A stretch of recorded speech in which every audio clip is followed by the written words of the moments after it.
Hi hello বন্ধুরা, আজকে আমি একটা ছোট ছোট মিনি ব্লগ নিয়ে এসেছি আমাদের কাছে। এখন আছি আমি ঋষিখোলা নদীতে। এতক্ষণ দেখালাম আপনাদেরকে মানে ঋষিখোলার নদীর চিত্রটা। এবার ঋষিখোলা নদী থেকে উঠে যাচ্ছি। এরপর দেখো আমি যেখানে আছি হোমস্টেতে, বনলতা হোমস্টে। বনলতা হোমস্টেটা একদম মানে ঋষি নদীর তীরেই অবস্থিত। চারদিকে পাহাড়ে ঘেরা, সবুজে ঘেরা, প্রকৃতির মাঝে আমাদের হোমস্টে। খুবই সুন্দর, ছোট্ট, নিরিবিলি।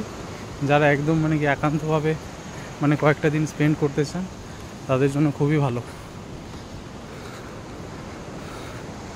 উঠে গেলাম, জাস্ট ভিউটা দেখুন চারদিক। ওকে, এখানে ভিউ, এটা আমাদের হোমস্টে।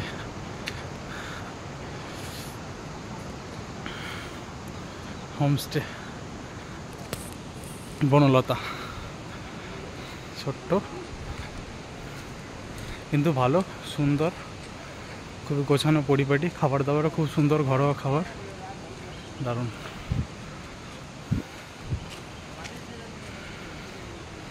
আর এখান থেকে ঋষি নদী।